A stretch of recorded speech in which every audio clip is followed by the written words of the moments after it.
This episode of the SwitchCast is produced by our honored Switch Knight, David Mayman, aka Prince David from the Discord chat.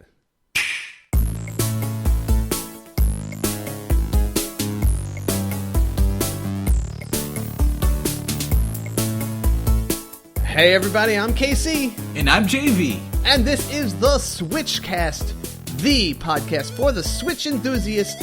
And for the first time, this is a podcast being hosted by and being listened to by people who actually own and have spent days with the Switch itself. It's finally happened, KC. We have the Switch. We've been playing it.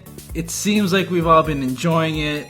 And I am so glad that it's in our hands now. All the hype has been building up, and honestly, if I had to wait one more day for the Switch, I think I'd be dead. I really did not believe it when I had it. Like, after I went to sleep, I forgot I had it. It didn't seem real because I'm just so used to waiting for it. Yeah, waiting for it. I was like checking on the news of like what's going on with the Switch. I was like, no, wait, I have it in my living room. I could just go play it right now. And it was, yeah. It's kind of, it felt a little surreal when I had it in my hands the first time. Like, I looked at it and I was like, this is what we've been so excited for so long.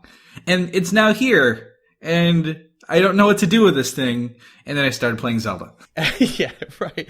I mean, this is a big turning point, a watershed moment, if you will, for the podcast and for the community as a whole.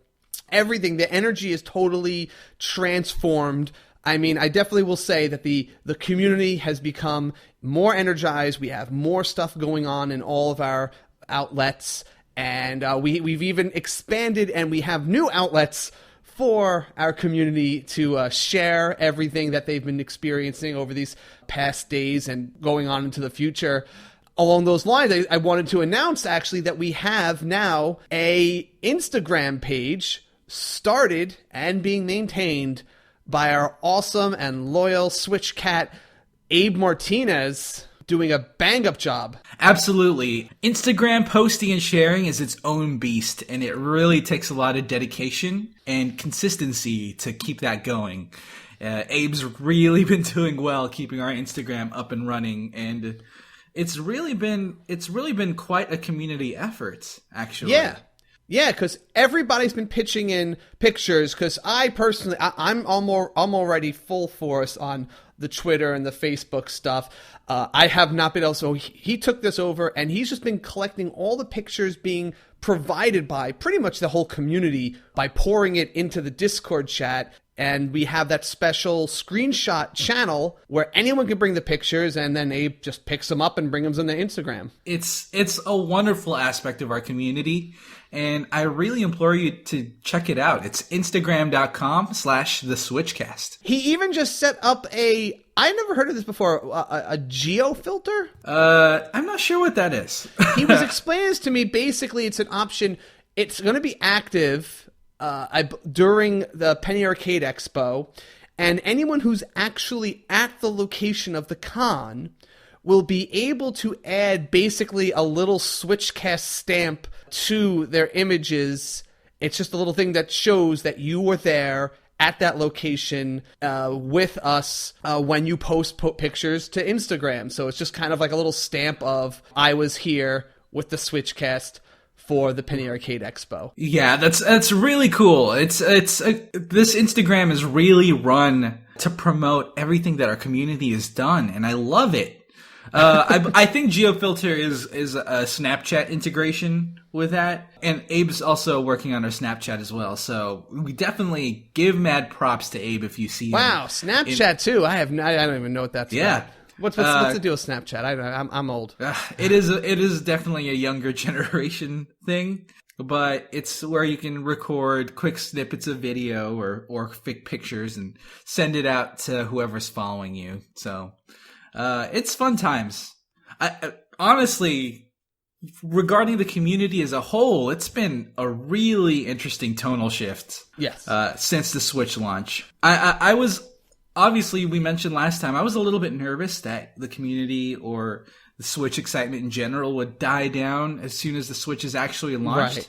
But no, our community has shifted gears, and now we're sharing our experiences, talking about all of the games that we're playing. We're sharing Zelda screenshots or Snipperclips screenshots. The Zelda screenshots, that is why I couldn't log on to Twitter or I couldn't check my Facebook feed for the first 48 hours after the game came out. Because people, I mean, all right, you have some screenshots, they're great, they're awesome, but my entire feed on Twitter were just like, hey, I didn't know I'd find, just things that were awesome in the game, but things I didn't want to see yet. I didn't want to know. It's something that you'd want to discover yourself. Yeah, and they're all wow things, and they're probably not even spoilers. It's just oh, here's a cool thing that you can find maybe if you happen to go to some place or you just got lucky. And I'm like, oh, that's really cool. But it would have been twice as cool had I just found that in the game I'm playing. Right. And within our Discord chat, we've been sharing screenshots, but everyone's been really careful about not posting anything too spoilery or too many details that would spoil situations. I think so far we've really been posting the screenshots that capture the beauty of the game as opposed to stealing moments of the game, if you understand what I'm saying. Yeah, and as we talk about it, as we obviously will talk about Zelda at some point in this episode, we will have a very strict no spoiler policy until we eventually will do probably a Switch Topics episode where we will just dive into the game and dissect every part of it and be a full-on. Yeah, but that's after we beat it. I mean, we have a lot of things to juggle right now, but I'm sure that's the game we're spending the most time on right now. Right, exactly. And not only are we sharing Zelda screenshots, we're also sharing all of the different accessories that we've all purchased. Mm-hmm. And I know from the community and American Gamer specifically, he's been sharing a lot of the accessories that he's purchased, and it's really inspired me to buy certain things, and we're definitely going to try out as many accessories on our side so we can give our own recommendations. You need your arm twisted to buy accessories. Not twisted. Pointed in the right direction, Casey. You don't need any inspiration. You just need enabling. I dub all of those pictures as enabling for me. I wanted to buy every single thing there. Yeah. But everyone's really been excited. We're all sharing our experiences in our own way, and it's a great time. We have not lost steam whatsoever, and I couldn't be more proud. Actually, I had a little bit. I did run out of steam in one thing. GameFly. I signed up for GameFly this week. Okay. And I was like, all right, they have the Switch games, but you know what? I probably should have signed up for it like 4 or 5 days before they officially launched the Switch games, because they still haven't sent me a game. Not a single one. Yeah, they're totally probably booked on all their games being sent out, and I've put every game other than Zelda that I own on my queue, so they can't send me anything. Granted, there's only 3 other hard copy games to rent, but none of them have come yet, so I'm waiting. It's been about a week now.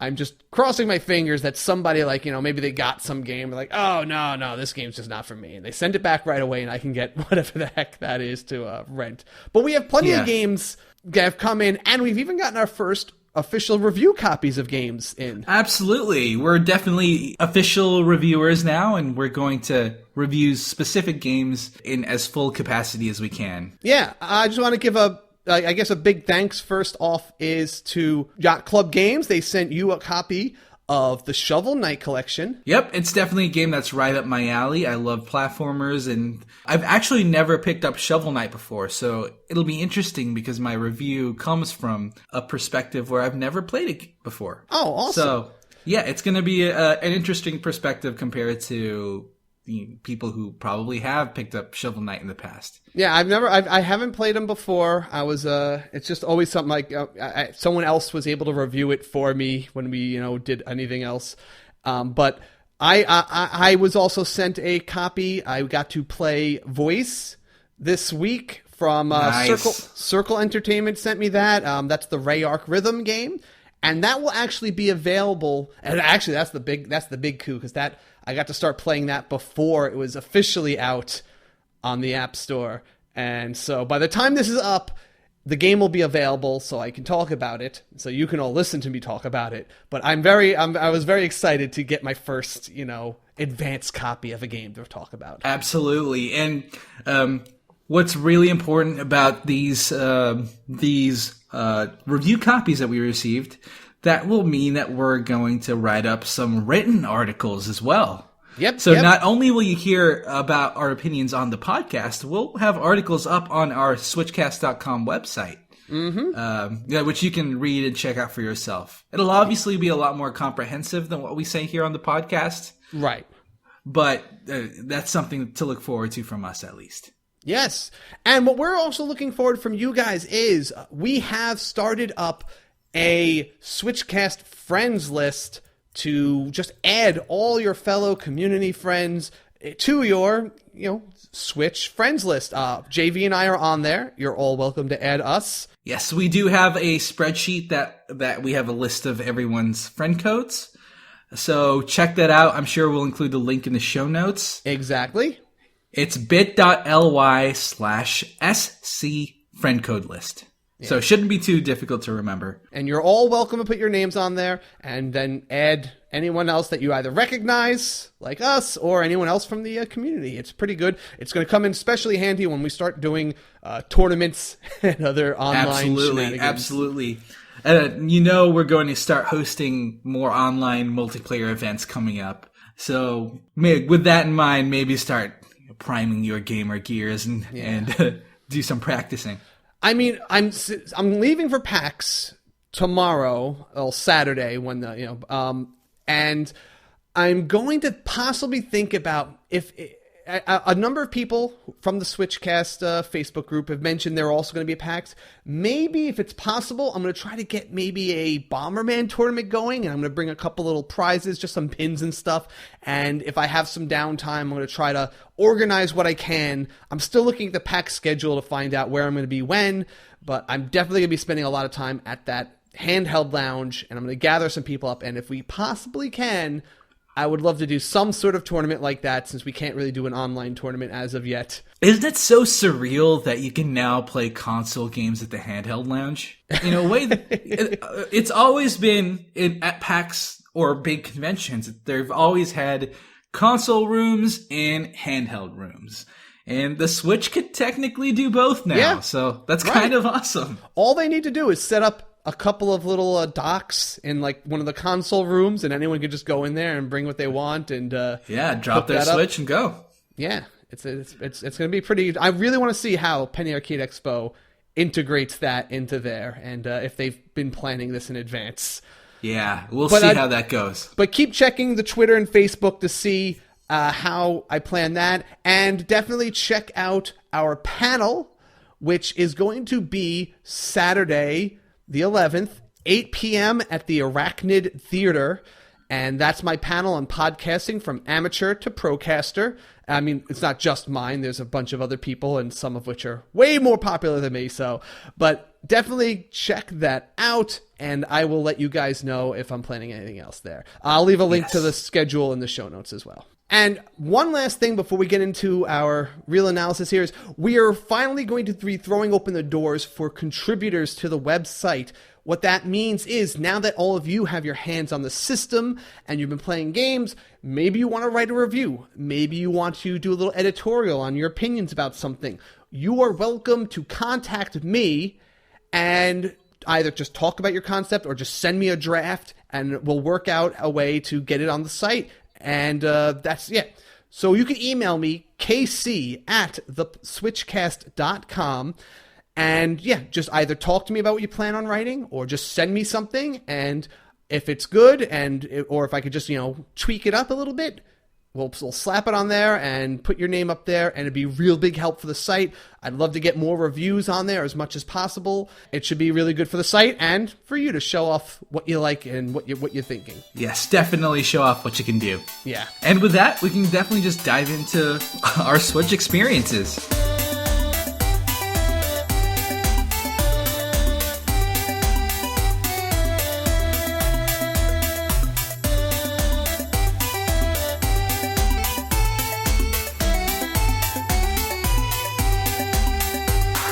Yes, so this is what I'm going to switch this into playtime. This is where we're going to talk about what we've been playing for the past week. And right now, today, I think we're just going to focus on the console itself and just dabble a little bit in the games. We'll have more time to discuss the games more in depth. But the system itself, totally new.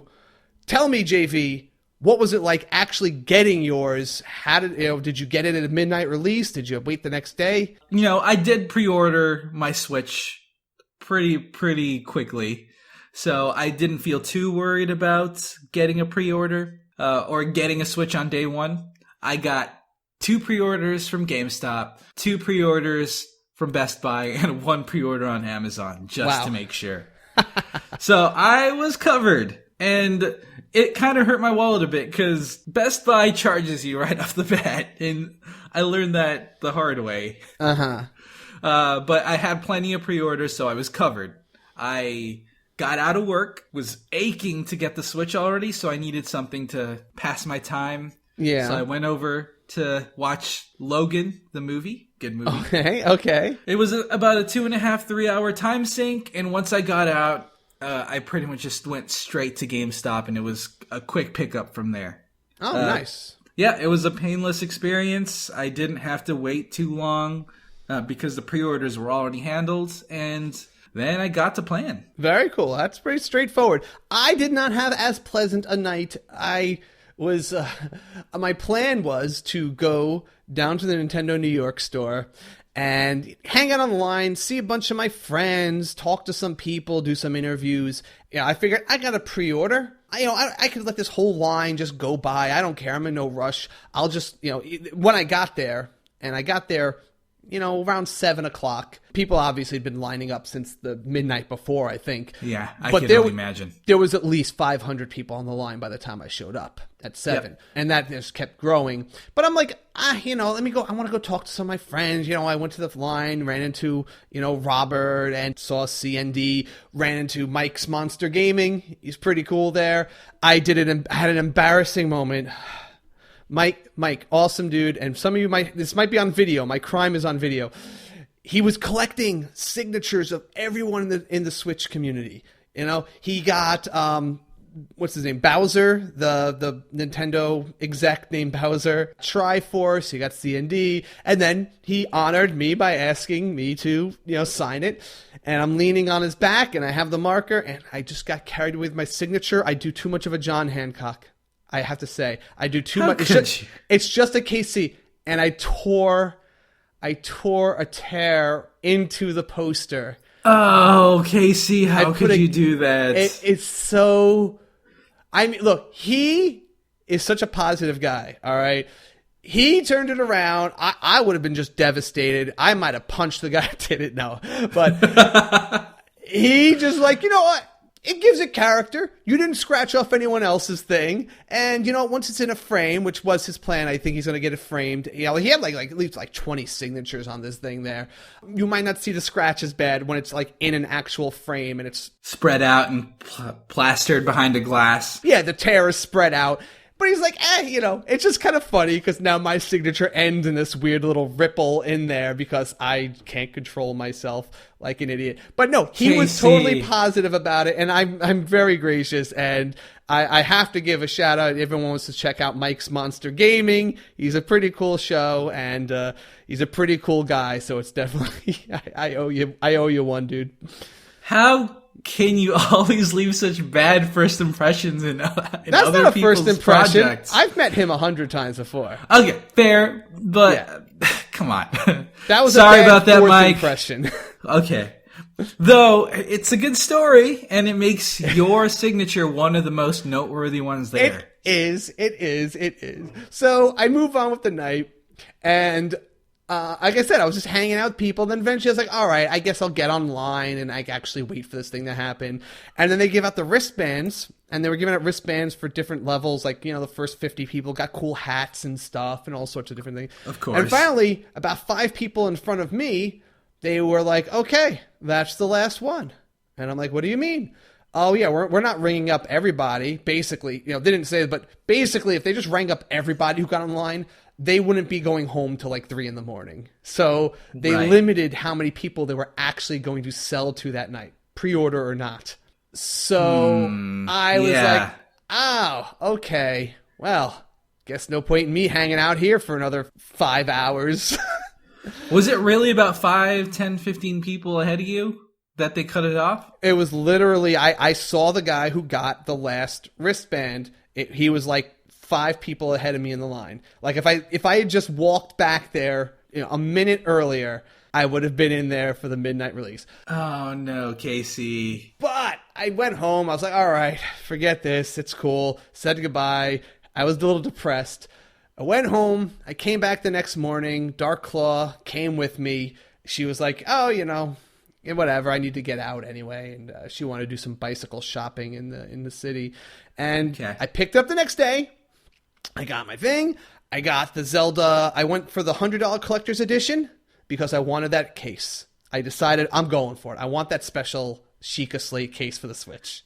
That Sheikah Slate case is frankly gorgeous. I think it looks really good, and I'm jealous that you got one and I don't. Oh yeah, but I know that you're saying that, but I know that it's not really your style. You're more of a sci-fi, not really a Okay. Yeah, I'm sure That's fair. there will be one that's for your style, and I appreciate you flattering me and saying you're jealous of it. But no, it's good. It's perfect for me because it's a good comedy. I love ancient technology and future magic. Like I love those mixes of things. And you like Magitech style exactly experiences. And the Sheikah are so up that alley. They are just like ancient high technology, and I eat that up. And so yeah, I just think it looks really cool that it's almost a 1-to-1 representation of the Sheikah Slate. That's really good and a pretty clever design. I didn't get any other accessories other than that. Did you get anything with yours? So I do live with someone here, and I got one Switch for them, one Switch for myself. I also got a pair of red and a pair of blue Joy-Con. Just because we wanted to have a red and blue Joy-Con to tell each other's apart. That's pretty cool, though. I think that's pretty cool to have a matching pair that each player can use, and that you have that option. You could either have the mix, or you can have each of you red and each of you blue. That's pretty cool. And if you live with someone that also has a Switch, it's good to tell each other apart because we use our docks replaceably. So if I want my Switch to be in the front living room, I just dock it there, and theirs, they dock it into one of the other TVs or the front TV, depending.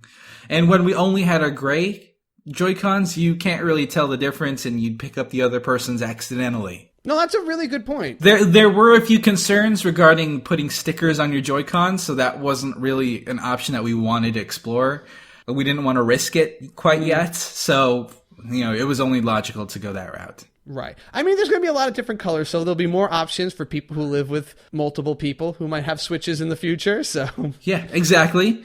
Plus, in my case, I know for a fact that I'm going to be able to get a lot more people to play multiplayer with us, so the extra controllers are going to be handy. Very cool, very cool. All right, no, that's pretty good.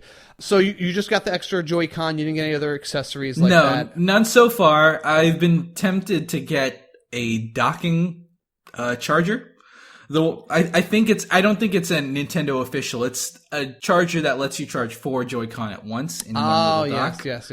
I've seen that around, and that was tempting for me, but nothing else so far. The only thing I'm tempted to get that I might get in the near future is another charging wire. Yes, right. Tomorrow, when I go to the Switch Fest, which it will be tonight by the time anyone's listening to this, go to it if you're in the city, I will want to bring a charging wire, and for this one, I'm going to have to basically take the one off of my home dock and bring that with me. So it'll be nice if I just have a separate one that I can take for events like this, or when I go to PAX this weekend, I can have one that's my to-go charger, and then the one that's just stuck to the dock. Okay, now that I'm thinking about it, if we're going into the non-hardware accessory route, I also bought a case. Okay, yes, that's important. Yeah. I bought one of the Hori cases, the $14 or $20 Hori case. That's pretty simplistic. I don't like it. Oh no! The Switch shakes inside of it, so I can feel like the components are a little unsafe, and that's something that I want to replace. I see. No, that's a fair point. The one I have, the Sheikah Slate one, has like an elastic band that velcros it in place fairly tightly. Yeah, the Hori one doesn't have that, and I actually didn't want one of those straps so that I didn't have to worry about tucking it under those straps every time I put it in. But it shakes so much that I'm looking for something else to replace it with. Okay. Now, I also got a screen protector for my Switch because scratches are immediately my concern for any new hardware. I hear you. Now, I have heard some people concerns about the screen getting scratched when it is being put into the dock. They say that the little strips in there that hold it in place are rubbing against, not necessarily the screen where you'll see it, but that little black border around your screen. Yeah, the bezel. Yeah, the bezel. People have reported getting that. I've just been very careful putting it in ever since they mentioned that. I told you that until I see in person a screen protector, I know you guys have suggested that like liquid glass stuff, but tempered glass. Yeah, the tempered glass. Until I see it personally, I just don't want to put anything on my screen. I love seeing it. I always, maybe it's just a mental thing, but I'm just very careful with it. I'm just very careful with my screen. Right. But people have been worried about this, and they've been trying to do all sorts of solutions. Like some people are putting those little, those little pads you put under furniture legs to like move your refrigerator around. They put that in there, but even that you have to be careful because some of those things have rougher fabric than you might expect, and it might actually leave its own kind of little buffing. Impressions, in there. It might get scuffed. Honestly, the safest route and the safest solution I feel is just a screen protector. Yeah, no, that's probably your best bet. Yeah. For right now, I have the standard $7 PDP screen protector. And I'm really looking for tempered glass screen protectors in the future, but they're really slow to release those. I suspect that it's not putting the Switch in and out of the dock that's scratching it. I'm going to bet it's more of when you're taking the controllers off of it, because that's when it really jiggles around in there more than any other time. So that's what I'm going to suspect, that if it is leaving any scratches, and I'm going to be paying attention, if I see even the smallest thing, I'm like, all right, let me get a screen protector. But right now I see nothing. For me, I have seen videos out there of the dock bending inwards into the screen, so that could potentially be causing scratching issues. So if you are at all concerned, I believe the screen protector, even the most basic one, would be worth getting.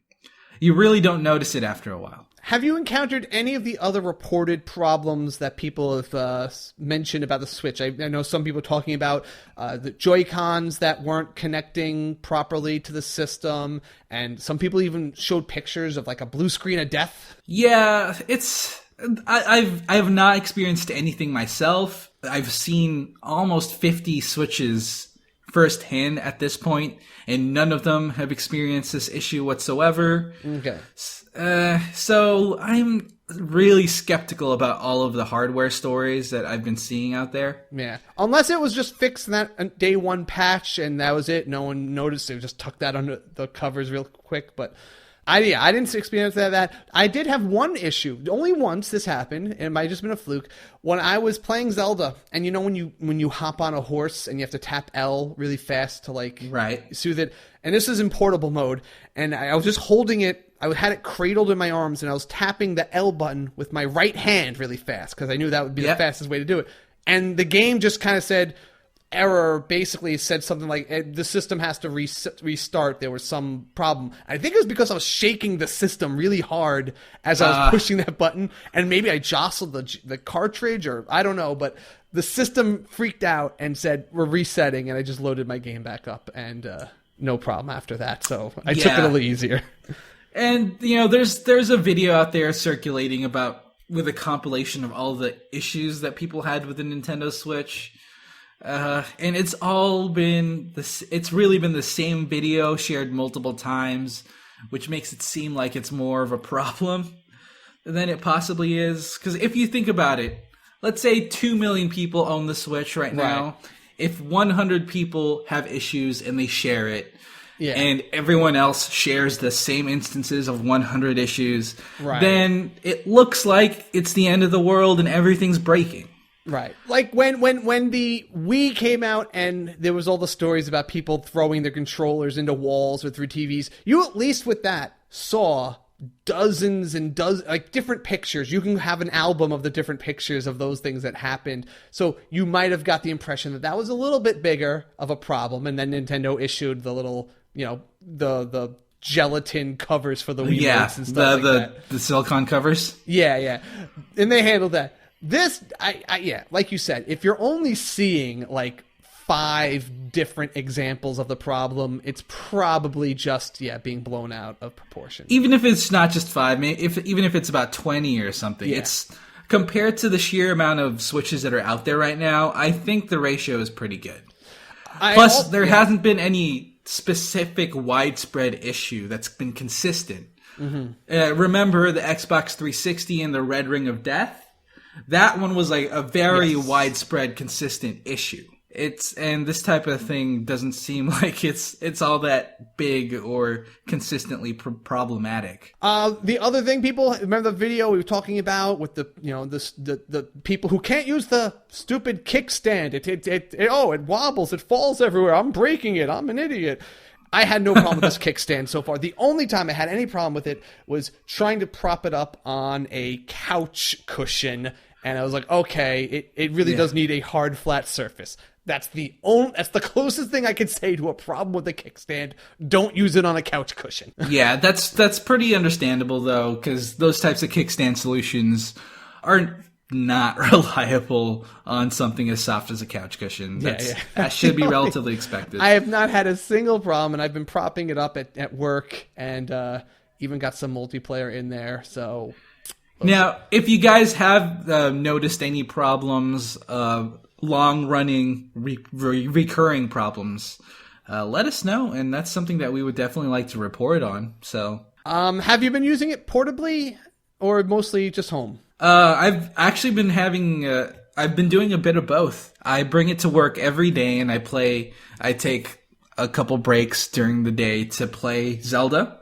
Okay. But I also bring it home and play it on the console with a big TV. So about 60% portable, 40% console for me right now. Okay. Actually, this week has been surprisingly 50-50, but only because I've been staying up very late to play Zelda at home. If it wasn't a game I was playing till 1 in the morning each night, it would be about 50-50, or maybe 60-40 transportation. So... 60. How does it feel to be back in the console world, Casey? It is really, it's unusual. It is amazing, though, because it does... see, I remember my fear was, when I first played it at the hands-on demo, was that the TV beauty was going to make me feel like the portable mode is just an inferior... Subpar? Yeah, but the opposite is true. I'm playing it, and I'm just really immersed in it, especially that big screen. I'm able to get immersed in the game fully while I'm playing it on the go.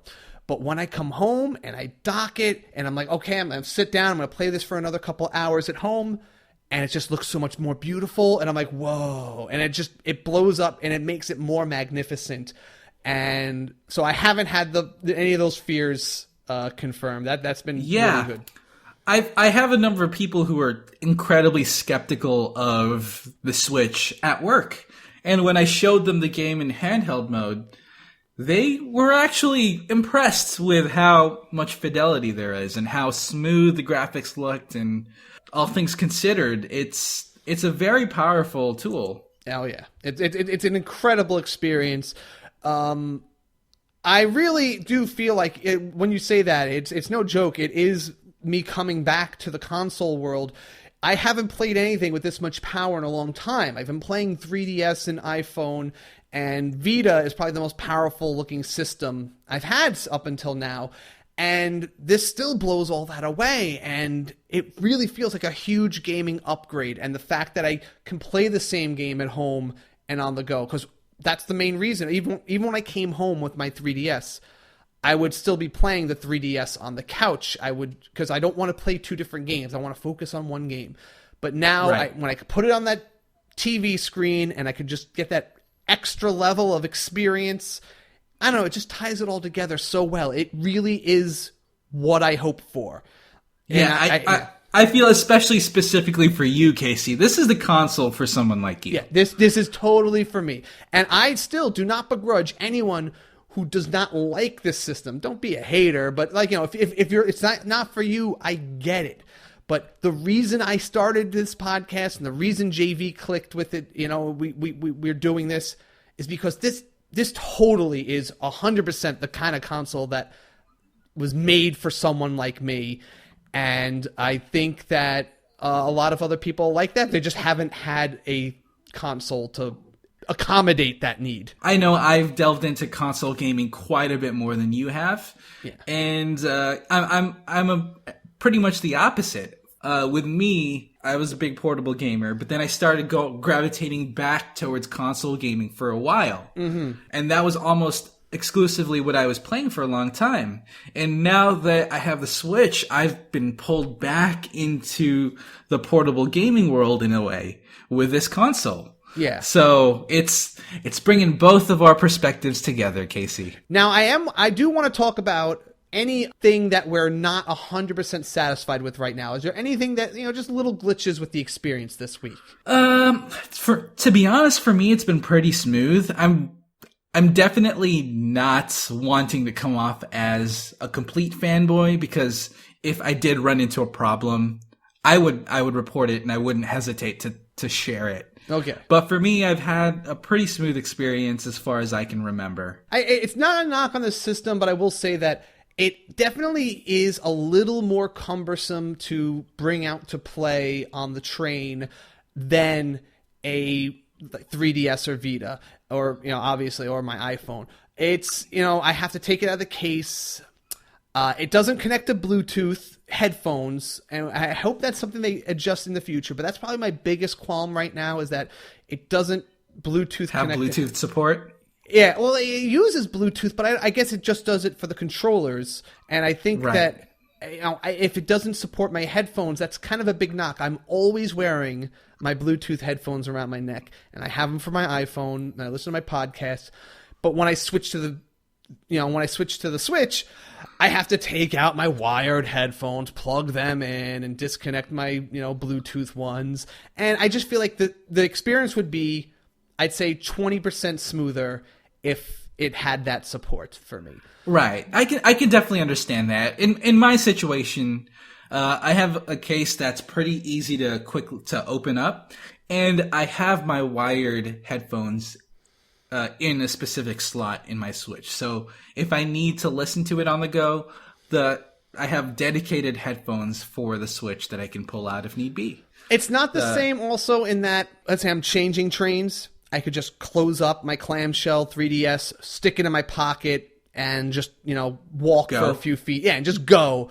With this, when it's time to stop, it's like, okay, I got to know I'm stopping in the next, couple of minutes.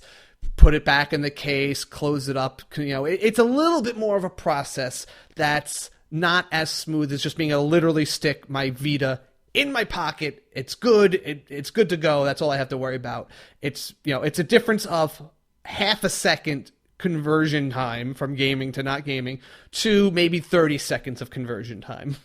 Right, and I can definitely see how that can be cumbersome to people in the long run. Mm-hmm. It's ultimately great for longer term trips. Like if I'm on like a 3-hour bus ride, nothing's going to beat this. That's fine. But for my 45 minutes on the train each day, it's just kind of a little bit of an awkward area. But I still enjoy it. It's worth it for the experience. Right, exactly. And I definitely want to dive deeper into the accessories of the Switch in a future episode. Okay, since we would have a lot to cover with that topic, and how to maybe optimize your on-the-go experience based on what type of events that you're going to go to. Yeah. So a few other little bullet points we want to hit on here. Have you tried out the Nintendo Rewards integration into the system? Oh, absolutely. It's fantastic. I love how they're implementing the reward system in this. So if you guys haven't done so already, all you really need to do to collect your My Nintendo rewards is to go into your game menu from the home screen and click on collect your My Nintendo rewards. If you're already logged into your account, bam, it just hands you the rewards from there. You don't have to plug in a code. Yeah, you don't have to go to else. a website and take out a piece of paper. Fill out a survey. Well, now, the only thing is, it's probably wise just to remember that you want to be logged into the right user account, because it'll only work for one user account. So just make sure like you're building up the points where you want them to go, because, you spread them out. Maybe now you can't afford the prize that you wanted because it's spread out amongst 2 or 3 accounts rather than all of them going into one account that can now afford like the really cool rewards. Right, but the fact that it's so convenient to do within the Switch itself is a big deal. Yeah. I love how convenient they've made it, and it's something that people are definitely going to take advantage of now. Have you tried any of the other eShop regions? I haven't personally tried it, but I've been hearing a lot of word about making other regional eShop accounts from our Discord chat room, and it's so easy, and I love that about it. I did it. Actually, it was interesting enough. The voice code for the review copy, that was for the UK eShop they gave to me. So I just had to make a new user account, and I just said, I just said I was from England on the website, and that was it. It wasn't even as complicated. And I do this for the iTunes a lot. You do. Yeah, I had to make different regional iTunes accounts so I could play games that were maybe soft launched only in Thailand and Australia. Right. That was the Australia one, is how I got Pokemon Go very fast. But yeah, this is so much easier. It was literally like 5 minutes of my time. And yeah, I did that. I checked out. And I know some people said there's some demos on the Japanese eShop that are only available there. It's totally worth it going to the Japanese eShop, maybe just trying out some of those. A lot of the games have English language support anyway, so it really doesn't matter. Right. And I'm so happy that Nintendo is allowing for this to be done so easily. Yeah, something that's just... Yeah, they've locked this down in the past, and they're really freeing it up for people now. Yeah, they're just like, we're not guarding the gate. We made these divisions for your convenience, but we're not gonna beat you over the head or get all scared about it. Just want to go to another region, go to another region. That's your prerogative. They're not busting chops about it, and that's really nice. It just feels good. Ultimately, it's their eShop anyway, and you're giving them money regardless of what region it is. Yeah. So, I think they are really picking up on that aspect at least. Okay. But I guess the most important question is, JV, sure the games are good, but how does it taste? Okay. So, I love how this became a thing online. Tastes great, Casey. Have you actually... particularly... Yes, I did. You did. And I particularly prefer the taste of Zelda over the taste of Bomberman. Wait, the Bomberman taste had just a hint of lemony seeming bitterness to it. And the levels of bitterness that Zelda produced was a bit more subtle and... Did they really taste different? Did they have like their own subtleties to them, or? I mean, they could definitely be psychosomatic, but I felt like it was a little bit different. So for those who are not familiar, apparently this is an intentional thing that they've made the cartridges taste bitter and just very unpleasant to repel children from trying to eat them. And this has had the opposite effect on grown adults who now are en masse tasting their cartridges and being like, just to experience it. I have decided to be an example of not needing to know what my game tastes like. And I needed to know, Casey. Casey, I needed to know. Sure. Can confirm, very bitter. I'm glad for the show you did, so you can tell us about it. Yeah, it's for the show. That's it. Yeah, that's it. It was for science, Casey. Science. All right. So now that we know the games taste like, what What are they like? Okay, let's talk a little bit about Zelda. We're only going to go on the surface of these games that we've been playing, and we're going to just the most bare bones understanding, and we'll dive deeper. We'll have plenty of weeks to talk about the games a little bit more in depth. So obviously we're both playing Zelda to heck, right? Yeah, absolutely. We're playing Zelda so much, I'm sure, and it's gorgeous.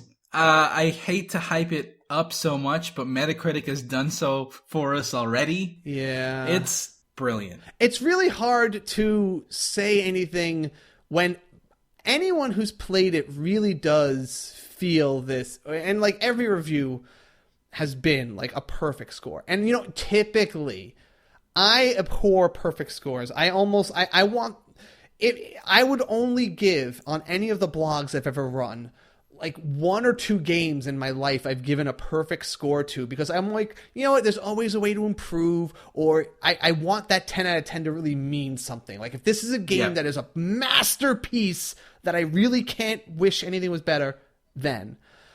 And I was really wishing people didn't always give, perfect scores to every big game, but this I really do have to feel. And I'm not done with it yet, so obviously this could change, but at the moment it's kind of hard to argue with everyone who's been giving it. Like, I have no suspicion that there's like, oh, maybe Nintendo's paying for all these perfect reviews. No, I totally believe it's earned all of this. Just the sheer level of impassioned response this game is getting feels indicative of how good it is and how earnest people's feelings are towards it. Yeah. Like, you for some reviews that are high scoring, you can kind of see where there was maybe a bit of bribery or influence from the company involved.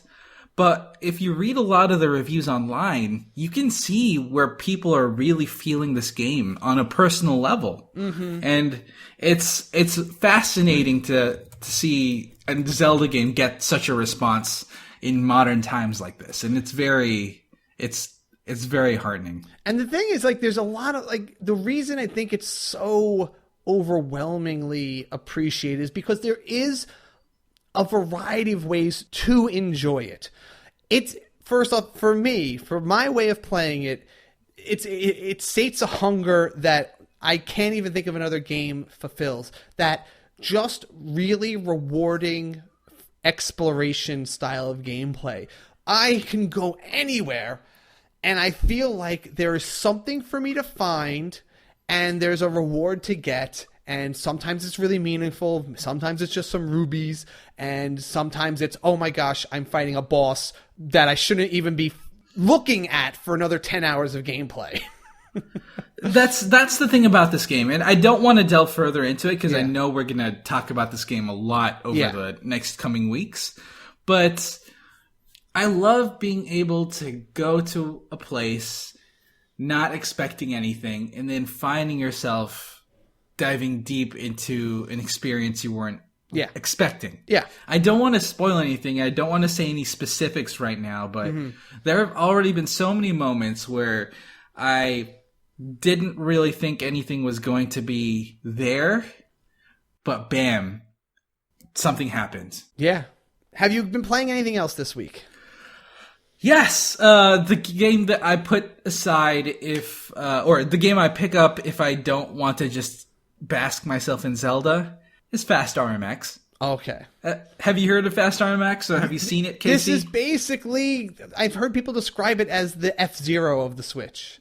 Oh, it is this, I say it's a mix between F-Zero, Wipeout, and Ikaruga. It's an amazing game, and I love that it's a change of pace between Zeldas. Do you understand what I'm saying? It's just like Zelda's an exploratory, a bit of a slower burn, take it in action game. Fast RMX is Wipeout, F-Zero, fast paced, high frames per second, high speed racing. It's a burst of excitement. Catch your breath. Start the next race. Yeah, absolutely. And I love these types of games, and I cannot praise the development studio enough about how optimized this game is. It's 1080p, steady 60 frames per second on the Switch. And on handheld mode, it's able to keep 60 frames per second while you're racing high speed. It's so good. It's so good, Casey. That's really good. I don't. And now, does this have, or do you know if this will have a multiplayer mode? It definitely has online multiplayer. It's going to get friend lobby online multiplayer very soon as a free patch. So once that comes out, I'm definitely racing you guys on the Discord chat. We're racing it up. Does it have anything specifically? What's its real gimmick other than being a futuristic kind of racing game? Yeah. So it is a futuristic racing game. It's like F-Zero in that it's hovercraft instead of Mario Kart, which is on wheels, except for the anti-grav moments. Okay. What makes it very interesting is that your car has two phases. Okay. A blue and an orange phase that you can switch between on the fly. That's what you mean by the Ikaruga thing. Yes. Now, on the map, you have different platforms and different speed gates and different aspects and boosts, power-ups that you can take advantage of. Okay. Only if you match the right color. Interesting. Yes. So if you see a speed gate that's going to jump you up really quickly, but it's blue, you have to change your car from orange to blue. And then you can take advantage of that speed gate. Oh, a lot of fast reflexes then, huh? Absolutely. There's some situations where you get speed platforms that are blue, orange, blue, like immediately after each other. So you have to time it perfectly to take advantage of all of them. Sometimes you see a blue streak of high-speed boost coming up. So you prepare to switch your car into blue, and then you take advantage of that. Some areas have different colors. Like there's one path that takes advantage of blue stuff, and one path that takes advantage of orange, and you can pick between the two. It's awesome, Casey. Really cool. So are there different cars that you pick in it, or is everyone absolutely? Of course, different cars have different elements and statistics. Different top speed, different boost capabilities, different acceleration, and they handle differently, and it's a ton of fun. Very cool, very cool. No, that sounds very exciting, and yeah, definitely a good contrast. It's like getting that fruit flavor when you've just been eating nothing but meat for a while. You just want a different taste. Yeah, and it's honestly, I love the studio that makes these games. It's Shin-En Multimedia.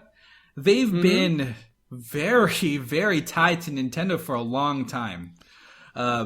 They've been essentially releasing top-notch games, indie games, during launches of Nintendo platforms for a long time.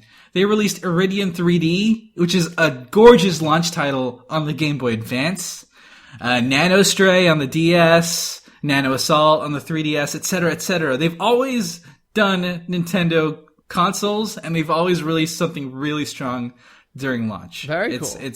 They've been very, very loyal to Nintendo so far. The game I've been playing on the side has kind of filled the same need for me, and that is voice. As I mentioned, this is a rhythm game, and it is actually interesting in that it's the first game on the Switch that is a port of an iOS title, or just a mobile title. Yeah, which is unique in its own way.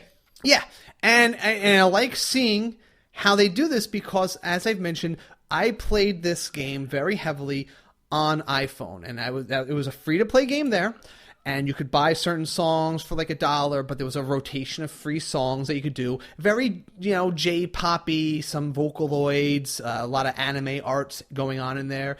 Don't expect to understand the lyrics for too many of them, but of course, a lot of house music. It's really good. If you're into that kind of music. But it has a very good control style in that. So this is a tablet-only game. This does not play on the screen. You can't play this on TV mode. And in fact, it's probably even ideal to play it if you take the controllers off of your Switch entirely and just hold it purely as a tablet with nothing on the sides there. Which is Definitely a unique control scheme for the Switch. Yes. I don't think any other game is going to take advantage of it like this for a while. Maybe not. I can't see too many things, because this is, you're going to need your two thumbs, or maybe if you put it down on a table, your two fingers, because the way the rhythm stages are set up is that you will always need at most two fingers, because like I said, this was made to be played on a mobile phone, and the notes, little dots come down from the top of the screen, and just different hold this, or, swing your finger back and forth, or just tap on these. But they do a really good job of animating the buttons. Like, it's almost like watching a laser light show where they dance around in a very, colorful and flashy way. And they always kind of time things to make it feel like you're doing like a magic trick on the screen with your finger. Like, so if you swipe, it'll like, when you do the swipe, like, things will move across the screen as if like your finger did that, or your finger set that off in a cool way. And, so it makes you feel like you're actually causing things to happen on the screen, even though it's just kind of choreographed that way. Right. Now, when it was on iPhone and I was just playing the free games, I had something to focus on, right? Oh, here's the song for this week. Let me focus on this and just keep playing that. When I have this full game, over 100 songs dumped in your lap when you unlock this, the only problem I have is that it's like I don't know how to approach it other than just going randomly, like around the, like, I feel like it would have been nice if they added some kind of structure, like here's a pack of like 10 songs. Beat 5 of them. Through. Yeah, or like at least beat 5 of them to unlock the next. Like, give me some sense of like progression through the game, and let me feel like I'm unlocking them in some gameplay fashion, because it is just a little like it's hard for me. Overwhelming, probably. Yeah, it's a lot overwhelming. It's a little hard to find the songs I want, but that's fine. Some people just want to go for certain songs. Maybe you already know which ones you want to play, but I just feel like they should have put a little bit more of a meta game in there, rather than just dump a bunch of songs for you to play at your leisure. But as you unlock the song, as you beat the songs, I guess the thing that you're doing is you're unlocking scenes of the story of these characters who are trying to make a band. It has really cute anime style to it. It's a really kind of little heartwarmy kind of story. So that's your reward. But again, they could have structured the game in a way that, like, they picked a bunch of songs that might relate to the beginning of the story, and then a bunch of songs that relate to the next chapter of the story. Just something to kind of give me a meta flow. But other than that, really fun. It was like $24 for all of it. It's really kind of it's a pretty good deal considering how many songs you get in most other rhythm games. And it's actually a really good deal if you consider that. But if you have to be into this type of music, you have to be into this kind of like house, J-poppy kind of. I wouldn't say J-pop, but a lot of techno and house going on, and Japanesey stuff. Yeah, now I have played Voez on the mobile platform before, and not to toot my own horn, but I'm really, really good at rhythm games that have static buttons. Like I'm really, really good at those. Like DDR on a controller, I can do it top notch. Beat Mania, that type of stuff I'm super good at. Voice tripped me up a little bit because the buttons that you have to press move. Oh yeah, that's not something I'm super used to. They do that in a lot. Like it's not like if you see like DDR, like they don't just come straight down and where like they will dance around a little bit, and sometimes it's just for aesthetic effect. It's not really trying to trick you, but sometimes it feels like it is. But it's really just the buttons are kind of moving with the music sometimes, and yeah, maybe they'll trip you up like that. Yeah, it's definitely an interesting twist to it. I'm not going to knock it for that. Yeah. That is kind of its thing, and it's not static in that one stage might have 5 columns, the next stage might have 2 columns, and it'll change midway. Like, you might swipe the screen. I love that effect. Like, sometimes I'll swipe the screen left for a certain note, and then, like, 3 more columns will fly out of my finger, and that'll set up the next part of the song. But I've always felt it's pretty forgiving. The game doesn't really judge you harshly if, like, you're missing the button by a few centimeters here or there, or, if your timing's not perfect, it doesn't really punish you. Right. So I definitely like the look of it, and I can't wait for it to come out on the Switch in the American eShop. That will be by the time you're listening to this. It's actually right now. It's after midnight. It should be on the eShop definitely by the time that you guys are listening to this. Sounds good to me. All right. Now you got Shovel Knight, but you haven't started playing that yet, right? Right. Shovel Knight is definitely one of those games that I will review, but I want to finish and beat and explore the co-op modes and all that stuff. So expect more coverage and a written article in the future. And I got Snipperclips, and I'm going to try playing that with my wife, Darkclaw, who self-reportedly is a person who does not like working together with others, especially me. Especially me. We are not on the same wavelength in terms of like working and like cooperation. Co-op? That's just not. So it's going to be very interesting to play this game where communication and cooperative puzzle solving is essential. Yeah, is essential. So we'll see. We'll see if it wins her over. Then this is definitely a game for any couple. Knowing your wife, Casey, she's going to be a hard co-op. She's partner. a hard sell. Oh, God, please don't even get me started on what it was like playing the new Super Mario Brothers Wii. Oh, man. Oh boy. There were fights a brewing. Oh, please report back soon. All right. Let's run down the news really quick and get to a couple of listener questions, and let's try to end this really already long show as fast as possible.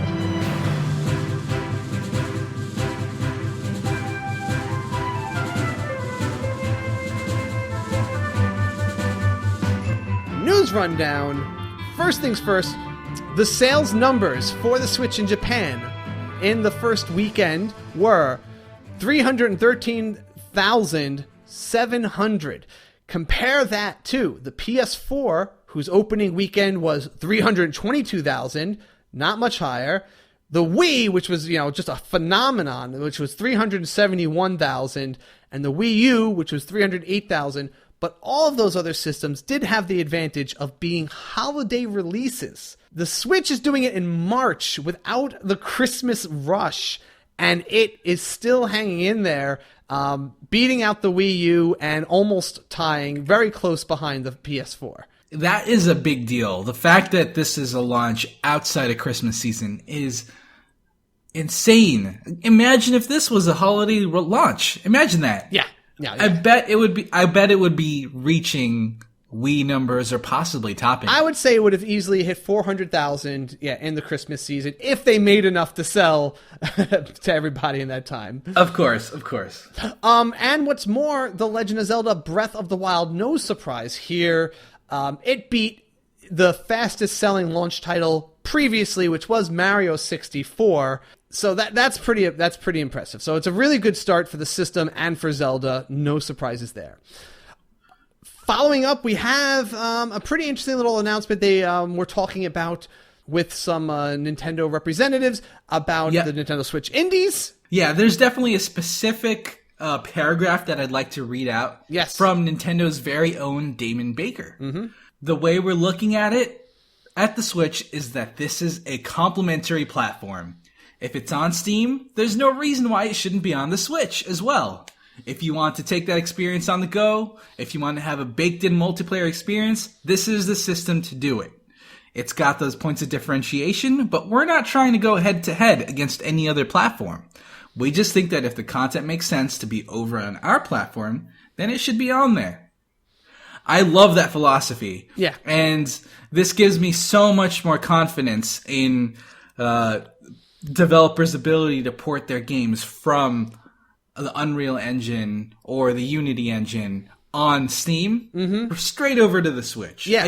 I feel like that's something that Nintendo is really emphasizing now. Oh, definitely. And we're seeing the results already with so many of these games that aren't even out yet, but we're looking forward to in the weeks to come.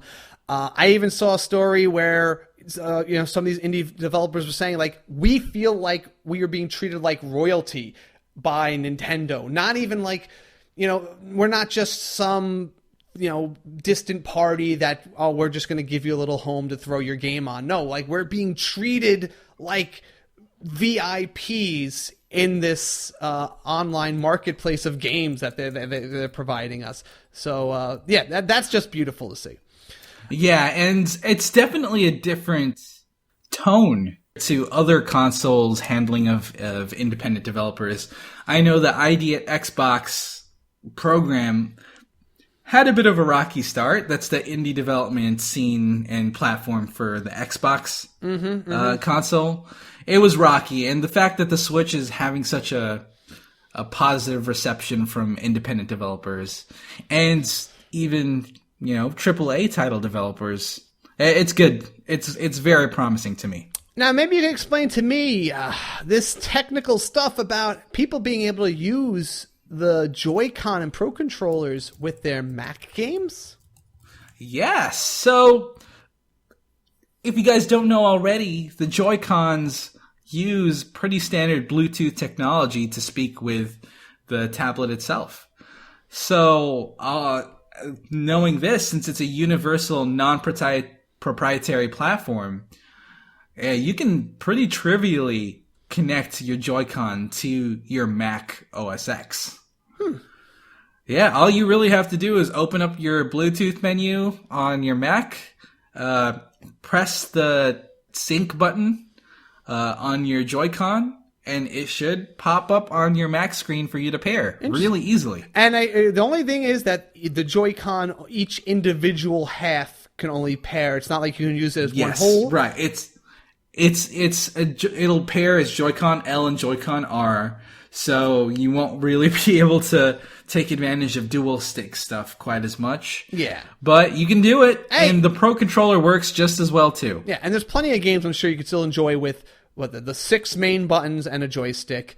Or, if you have the Joy-Con, if you have the Pro Controller, that will fulfill any of your needs on there. Right. Pretty cool little life hack or game hack. Yeah, the fact that it's Bluetooth enabled so easily like that is pretty unique, actually. I love it. Have you gotten your mini guide for The Legend of Zelda? No, I have not, but it's pretty simple to get now. Yeah, so as we mentioned before, if you go onto your thing and collect your rewards for having purchased it with the Nintendo account, you'll get 10 gold points for doing that, and you can use those gold points to download this little mini guide for the Breath of the Wild. If you had looked in it, I hadn't seen what was in it. It's 25 pages long, though. It's about a 20 megabyte download. Does it show you? I guess it shows you some combat info, some landmarks to find, a few little puzzle hints. What I probably could use the most is maybe a guide to cooking. I really want to master the different items I can cook up. Yeah, there's so much to it. But that's something if anyone wants to check out. Like I said, it's going to be free if you bought the game. Just get your gold coins and cash them in. I think it's a really good inclusion. It's the first chapter of the complete official guide. So it's a great way to kick off your adventure and get you on the right foot. A little sample, yeah. Now, for anyone who has bought a memory card, they might have tried to do this yet or not, but apparently, and Nintendo has confirmed this, that you cannot actually move your save data to the memory card yet. And this makes some people a little uneasy, because that means if either A, for some reason something happens to your system, or maybe you want to move your game over to another one, there's no way to move that save file as of right now. There's some possibilities we've been talking about, but Nintendo just kind of says there's no way to do this yet, ... I suspect that this is something that should be added in the future, since I can agree this is definitely a negative point for the Switch. Yeah. If your Switch breaks for some reason right now, you're not going to be able to recover that data on an SD card or on the cartridge. So this definitely needs to be fixed as soon as possible. Though, I have heard reports that if you do have an issue with your Switch and you go through official Nintendo channels to get that replaced, they are able to transfer your save data onto the replacement Switch. That seems likely, yeah. Yeah, but you aren't able to do it yourself, and that can be unnerving to some people. Yeah, and it's just a hassle to have to do that. But absolutely. But what I think... and some people have suggested this on Twitter, and I think this is actually a very likely scenario, is that what they may do, the solution that may happen, is when the online service goes online, that you'll have some sort of cloud save possibly. Maybe you'll be able to transfer them either via that, or you can back them up online. That would be an appropriate feature for this for a paid online service. Right. And it's not like it's that much data for save files, so it wouldn't even be that much of a burden on them to do that. But, right. Here's hoping that those features come as soon as possible, because as games come out, you're going to have more save files, and it'll become even more risky to not have backups of those things. Ideally, there should just be an update. We could put it on your memory cards, but if they don't do that, cloud data is what I could see as the only other answer that would make me happy. Okay, so we were talking about those Switch skins before, so buyer beware. We had a little bit of a incident this week where a bunch of them were actually recalled. Yeah, specifically from the D brand series of posts, they were talking about how their skins were not really cooperating with the Joy-Cons at all. It seemed like the glue or the adhesive was dissolving the veneer on the controllers and the whole Switch itself, anything that it touched. Yeah, it seems a bit risky, and D-Brand, who is known for releasing really quality vinyl skins, posted a big Reddit thread warning people not to put skins on your Switches. Yeah. It's an interesting revelation, and a couple companies now have said that their skins work with Joy-Cons. Like PDP said their skins are official, so they should work with a Joy-Con controller and shouldn't degrade the surface. But it's really thrown a lot of skepticism into the skin market for the Nintendo Switch. Right. Like, this is going to probably scare some people off. I know Michael Vivara, as I mentioned, Mike's Monster Gaming, he actually just posted that some of the skins from iStyles.com, they actually have a video of them testing it out and not having any side effects there. So, I mean, if you're really dead set on some skins, there are other options. But if you did buy one of those D brand ones, they are offering people their money back to to send them as part of like a recall, basically. Right. It's definitely made me hesitate about putting on skins on my Switch. That was one of the things I was going to do. Mm-hmm. I was going to get a bunch of skins and switch out. I gotcha. Pretty regularly. That's not my but style. Now, I don't need it to be flashy. I want my system. I has a quiet dignity. It's a quiet dignity. Quiet dignity. I want very loud, bold styles for mine. Indignity. Indignity. Loud indignity. Yes. Finally, we got a very nice letter to the fans from Reggie Fils-Aimé this week. Fils-Aimé? Fils-Aimé not. Fils-Aimé. There is an E. I'll just remember accented. Fils-Aimé, ooh la la, like Trisme. It's an old commercial. Not bad. No, I remember. Oh, okay. Trisme. Okay. I don't know. It was just nice because it just kind of closing out this big build up, and I'm not going to read the whole thing, but I'll leave a link to it. But he just kind of says that over the course of a year, I hope you fully enjoy the journey that you're about to begin. Here's to taking console gaming in a new direction and to new places. Never possible before. Thanks for being the best fans. Have fun today, guys. How classy is that? That's nice. It's not very often that someone in Reggie's position would throw out such a letter like that. It's heartfelt, bro. Yeah. It's heartfelt. But yeah, that's everything for the news this week. What's just hip? The new releases. We have, as I mentioned, there are going to be 2 titles on the eShop this week that are worth a look at. As I mentioned, there's Blaster Master Zero, which is a great modern take on the Blaster Master formula of driving around in a big jumping tank and switching between that and foot patrolling around. Really cool side-scrolling action platform. I'm going to try to get my hands on at some point. And as I mentioned, Voez which will be on the eShop. Rhythm awesomeness that I've already talked about. Sounds good to me. All right, let's just hit up the really quick community pulse and close this show out. All right, go for it. All right, so I just wanted to say before we actually go into the listener questions, we did a really cool poll that I knew what the answer was going to be for most people, but I wanted to see how much it was. So we asked, what game are you playing for the weekend that the Switch came out? And obviously most people are going to be playing Zelda, but it was, just so you know, it was 83% of the people who gave us answers said they would be playing the Zelda, 5% Bomberman, 9% something else, and 3% 1-2-Switch. And that's at 675 votes. So that's what our biggest response yet. Really, really great cross section. And I mean, you could read this one of two ways. A, is it because Zelda's the only huge title that came out that everyone's playing it?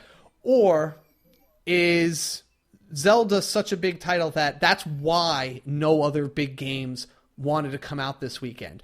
Is this a good piece of evidence as to maybe this was a good idea for Skyrim not to come out this weekend and just be ignored because everyone wants to play possibly the biggest game of the last, couple of years? A little column A, a little column B. Possibly. Casey. It's hard. I'd say it's more of a chicken and an egg thing. Okay. I'll go with that. But yeah. All right.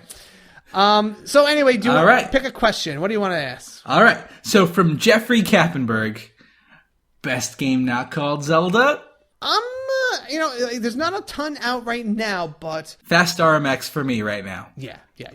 I have not played Shovel Knight, but Shovel Knight hasn't really been, or has already been available in other places. Mm-hmm. So for me, Fast RMX is amazing.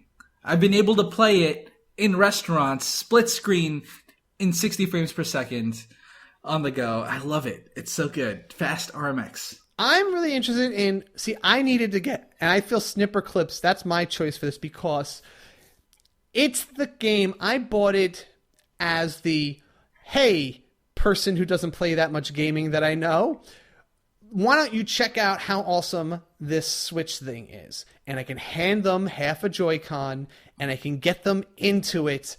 And that's why I feel like Snipperclips is the best game, at least to have right now as my second game, because that's the thing that you're going to use. I mean, 1-2-Switch is also a good option for this, but Snipperclips just spoke to me way more.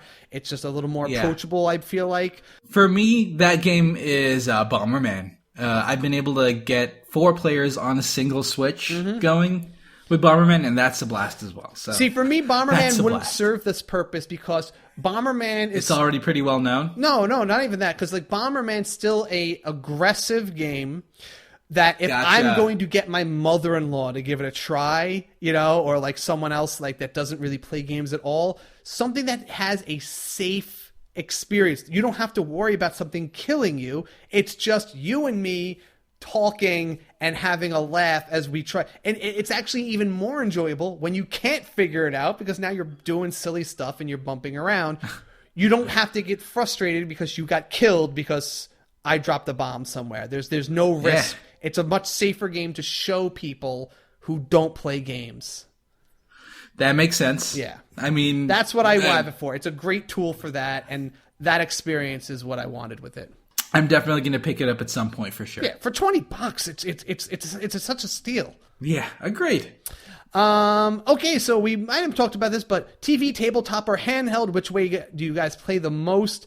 And is it the way you expected you'd play it? I actually have only played tabletop mode once at work when I was doing what I just mentioned, showing someone Snipperclips. I don't have a thing at work, but it was great for a little bit. But as I mentioned, it's been close to 50-50 handheld TV for me, and I expected I'd be playing it more, maybe 70-30, handheld to TV. Right. For me, I've already explained my proportions. I did play tabletop, though. That's what I played Fast RMX at a restaurant, tabletop mode. Did you expect to play it so much handheld as you are? No, I did not. I honestly mostly expected me to play it on the console and leave it on the dock for a while, but I bring it with me every day. So yeah. I love it. Last one, Joey Kaseski writes, my question is, if you could only choose 3 accessories, which will you choose? That's a tough one. Pro controller, charging dock, and another dock. I would probably go with, as I mentioned, I want a second power cable. I'd probably get a second Joy-Con. I still, as much as I'm having maybe a little time adjusting to the Joy-Con, I still don't feel a need to have a Pro controller. Okay. And I might not need it, period, personally. All right. I'm going to change my answer. Okay. Because if this question is if you can choose only 3 accessories, which one would you choose? I got to choose the 3 essentials.